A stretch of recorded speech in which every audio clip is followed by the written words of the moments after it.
So the intersection of two lines is at a point, right? So if we have one line here and another line here, you could see that they intersect right where they cross, right where they hit each other. And so we have our example, and we're going to be using this figure to answer these questions. The first one is a line containing point A. Well, in this figure, we only have one line, right? The line is line L. Okay, so I'm going to say line L contains point A, and you can see that it contains point A.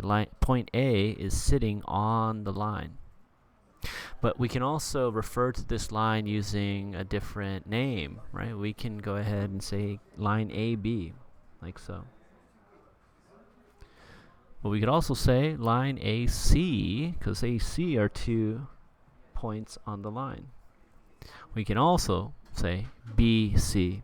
So I'm going to say line BC as well, right? So these all refer to the same line. It's this one that sits right there, or right there. So here, part B, it's asking what's a plane containing point D? Right? Point D is right here, and you can see it's on plane N. Right? How do we say? How do we refer to planes? They are capital cursive letters.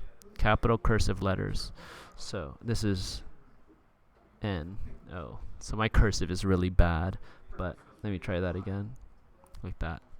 Cursive capital N. Okay. Okay. So then now we're referring to this figure for these sets of questions. This one right here. So name a line that contains point A. Well, here we have point A, right? And the line is going to be this one there, which we could refer to as line L. So I'm going to do line L. Another way we could refer to this line is AB, right? Line AB.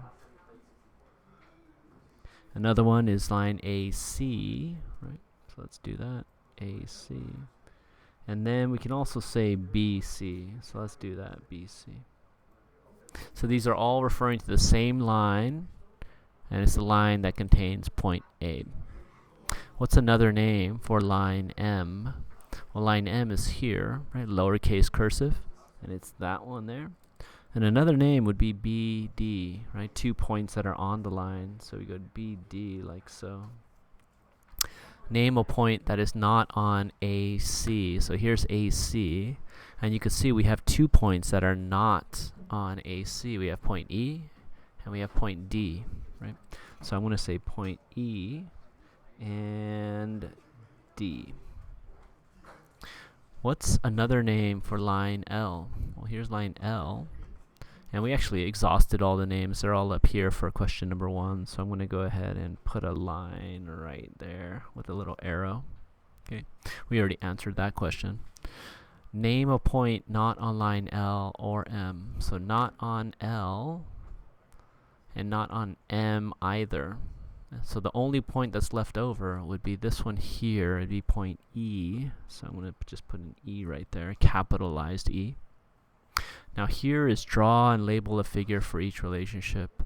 So this is like not printed out correctly. It should be line AB is in plane Q.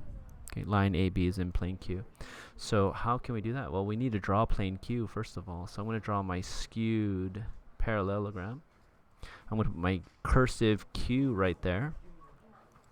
And then I'm going to draw my line AB in plane Q. So we have A and B. We have plane Q, it's this plane, and we have line with A and B on the line, and we're done. Next we have SX, line XS, ST intersects line AB at P. So how do we do that? Well, we're going to have to draw 2 lines, like so. So this one is going to have a point there and there. So I'm going to call this one S and this one T. I'm going to call this one A and this one B. And then the intersection, right, where they cross is going to be point P. So I'm going to draw a point here in the middle and call it P. All right. Now, question 8 is point X is collinear with points A and P.